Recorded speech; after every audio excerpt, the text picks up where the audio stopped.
Et les petits mammifères, ici Onitaku. Et aujourd'hui je vais encore vous partager un petit animé qui m'a bien plu, et c'est encore de l'année 2018. Et je profite du début de la vidéo pour vous dire, n'hésitez pas à me mettre en commentaire des animés que vous voulez également partager. Après tout, pourquoi il y aurait que moi qui aurais le droit de partager des animés qui m'ont bien plu? N'hésitez pas également à me proposer des animés.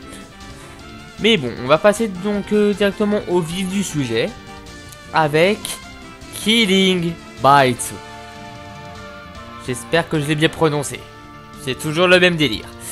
Donc Killing Bites est un seinen de type action, science-fiction et ecchi. Oui, vous m'avez bien entendu, ecchi, mais cela veut pas dire que c'est de la merde pour autant.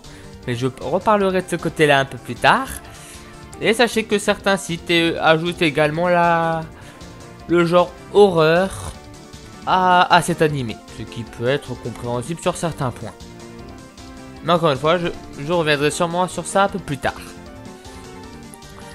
Et donc, Killing Bites c'est de base un manga publié depuis novembre 2013 sur le Monster Heroes et qui est toujours en cours de parution. C'est un manga, il est actuellement 10 tomes. C'est un manga donc écrit par Shinya Murata et illustré par Kasasa Sumita, pardon. Et donc je vais vous parler tout de suite du résumé avant de passer à l'animé. Donc pour résumer, en gros sachez que cet animé, enfin je dirais même plutôt que le monde dans cet animé tourne autour de certaines choses. Il existe des hybrides mi-humains, mi-bêtes, un peu à la manière d'un One Piece, dans le sens où tu as la forme de base qui est l'humain, et tu as le côté Zoan hybride derrière. Bien que pour l'instant je n'ai pas réellement remarqué, de créatures 100% bêtes. Et donc ces créatures sont utilisés pour des duels, dans des duels qui sont appelés les Killing Bites. Et donc sachez que les combattants de type hybride sont appelés des brutes. Et donc il y a des entreprises qui utilisent, des grosses entreprises bien influentes, qui utilisent ces brutes pour faire tourner de l'économie via des paris, justement par rapport aux Killing Bites. Donc ça c'était juste pour placer un peu dans le monde. Bien sûr, vous comprendrez mieux tout ça si vous regardez l'animé, mais bon, je ne fais que partager, je ne fais pas que... Je ne vous force pas, encore une fois. Et donc, pour parler vraiment donc, par rapport à l'intrigue, donc... nous allons donc suivre Nomoto... Nomoto, oui, c'est ça, Iwa, qui est un collégien, qui va être justement pris, qui va se retrouver au beau milieu de tout ce délire et va rencontrer Uzaki Hitomi par certaines circonstances. En gros c'est ça, par certaines circonstances. Et donc via un concours de circonstances, on va dire, par pur hasard, Uzaki Hitomi qui est également une brute de type ratel. Et si vous demandez c'est quoi un ratel, contentez-vous de regarder l'animé. Et là, ce n'est pas pour vous forcer de regarder l'animé que je dis ça, mais c'est juste qu'il faut absolument... C'est que je ne pourrais pas vous faire aussi bien découvrir cette saloperie que l'animé. C'est tout, à point c'est tout. Et donc, nous allons Et donc, Uzaki Hitomi va se retrouver à être un peu le garde du corps de Iwa, bien que ça a marché dans les deux sens. Voilà, ça c'était pour un peu... Ça c'était vraiment dans les grandes lignes, je ne vais pas trop développer. De toute façon je pense que vous voyez plus ou moins qu'est-ce que ça va être comme genre d'animé. Je pense que vous le voyez parfaitement. Je pense que vous voyez plus ou moins qu'il y aura des personnes... Enfin des personnes... Ouais, que ça va se combattre entre eux quoi. Je pense que vous le sentez venir. Et c'est pas vraiment du spoil, c'est juste ultra évident. Et donc maintenant on va parler un peu plus de l'animé. Donc l'anime a actuellement 12 épisodes, et sachant que dans un épisode, il y a une possibilité de saison 2. Et l'anime a été publié de janvier à mars 2018. Et maintenant on va passer aux petites anecdotes. Oui, ça pourrait être considéré limite comme des arguments de vente et vous forcer de regarder l'anime. Mais moi je considère ça plutôt comme des petites anecdotes. C'est toujours bien de savoir ce genre de conneries. Donc sachez déjà que l'anime a été publié par Liden Films, le même studio qui a fait Terraform Mars. Et vous inquiétez pas, je vous rassure, il n'y a pas la légendaire censure avec les barres noires. Le directeur de production de cet anime est Nishikata Yasuto, qui est également le directeur de production du film Nanatsu no Tensei qui va sortir en août 2018. Le hasard fait bien les choses. Et nous avons à la musique Yasuru Haru Takanashi. Si vous demandez qui c'est, bah, sachez qu'il a également participé. Oui, c'est ça, participer, c'est ça, c'est bien le mot. Sachez qu'en gros, il a participé aux OST et à la musique en général de Naruto et de Fairy Tail. On peut critiquer Fairy Tail par rapport au ecchi, mais vous inquiétez pas, c'est pas le même ecchi que de cet anime là. On peut critiquer le scénario, le pouvoir de l'amitié, tout ça. Pareil pour Naruto, on peut critiquer par rapport à Sasuke, à Sakura, ce qui se passe après l'arc Pain, donc avec l'arc de la Grande Guerre Ninja et Kaguya. Mais sachez que les OST malgré tout de ces deux animés restent quand même mémorables. Voilà. Et maintenant on va passer à la catégorie Seiyu.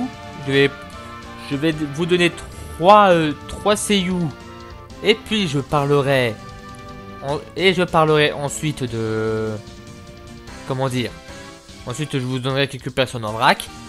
Donc on va déjà commencer avec Katsuyuki Konishi qui a fait la voix, on va y aller en crescendo, de Lux Seiyuri dans Fairy Tail, de Oga Tatsumi dans Beelzebub, de Dreyfus dans Nanatsu no Tensei, de Ginyu dans les Dragon Ball et de Kamina dans Gurren Lagann.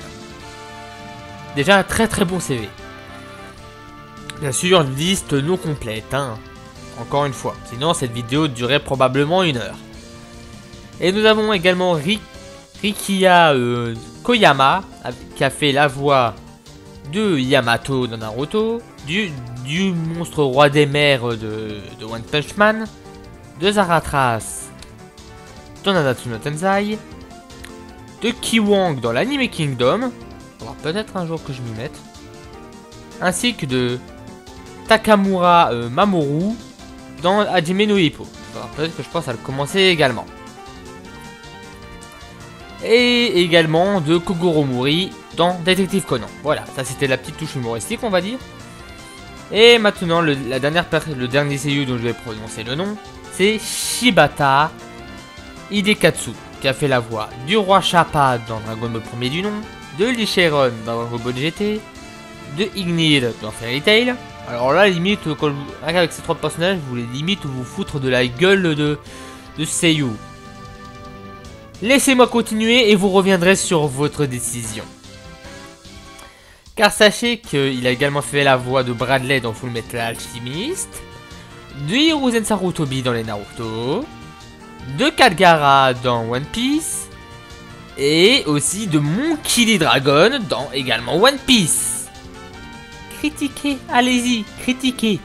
Allez-y, je vous écoute. Bon, petite blague à part. Et donc maintenant en vrac, a également dans cet animé la voix de Akame. Inutile de vous dire de quel animé c'est. De Sengoku, encore dans One Piece. De Ryu Mustang et de Greed dans Full Metal Alchemist. De Grey et de Gajil, encore une fois dans Fairy Tail. De Yamada Hisashi et de Sou et Hitoshi dans My Hero Academia. C'est fou comme j'ai mal prononcé le nom du dernier. De Gon et son paternel, d'Aluka et de Chaofufu dans Hunter x Hunter. De Obito Uchiwa, enfant, je précise, enfant. De Ikiyuri dans Noragami. ainsi que de Elisabeth Lyonès et de Lise dans Nanatsu no Tenzai. Donc maintenant le petit côté seiyuu c'est fait. Maintenant je vais vous donner mon avis par rapport à cet animé. Déjà on voit clairement que c'est du seinen. Et ça c'est clairement pour le meilleur. Car déjà le côté violent, niveau violence, ça peut limite que justifier le côté horreur éprouvant de cet animé. Bien sûr, moi, comme dit dans une dernière vidéo, je suis un psychopathe, donc moi ça me plaît moi de voir ce genre de choses. Un vrai spectacle visuel. Le côté politique, bon même si j'ai pas, comment dire, à 100% suivi, j'ai quand même compris la finalité, c'est la moindre des choses, c'est pas plus mal. Et le côté, on va dire, ecchi, hein, voire limite sexuel, limite, hein, à un moment dans un épisode, j'ai cru qu'on était passé, que j'étais passé de l'animé à une parodie hentai, sans déconner. C'est venu tellement, paf, d'un éclair, que limite, j'ai bugué mentalement. J'ai bugué mentalement. Mais bon. Je vous dirai juste. Mais bon, je suis gentil, hein, pour ceux qui veulent voir cette scène en particulier. Si je me souviens bien, il me semble que c'est dans l'épisode 9. Oui, c'est déjà... Oui. Oui, le 9. Oui, c'est ça. Oui, c'est ça, c'est bon, je me suis pas trompé. Et donc déjà, cette petite trinité par rapport au seinen, c'est déjà pas mal. Bien sûr, les combats sont juste magnifiques. Et sachez que les différentes brutes par rapport aux différentes bêtes sont juste géniales. Et en plus, ça t'apprend des tas de choses par rapport aux animaux. Ça te donne du spectacle et ça t'apprend des choses. Et c'est justement par rapport à c'est bien par rapport à ce qu'ils m'ont appris par rapport au ratel que c'est devenu mon totem. Le ratel, c'est devenu mon totem, littéralement. Et la fin est plus que satisfaisante. Et encore une fois, il y a une possibilité de saison 2. Je n'ai pas pu attendre... Pardon. Je n'ai pas pu attendre et j'ai regardé direct le manga. Ce qui a été très très satisfaisant. Je vais pas vous mentir, ce qui a été très très très satisfaisant. Voilà, donc ouais. Là c'est tout ce que... Là je crois que j'ai dit plus ou moins ce que j'avais à dire. En gros cet animé, j'ai vraiment grandement apprécié. Vraiment de quoi bien commencer le début d'année. Et maintenant, encore une fois, je vous force pas à regarder cet animé non plus, hein. Je ne fais que partager. Si cet animé vous intéresse, regardez-le, après c'est tout, hein. Et encore une fois, n'hésitez pas à proposer les vôtres. Donc, c'est là-dessus que je vais vous laisser. C'était Onitaku. Allez, ciao.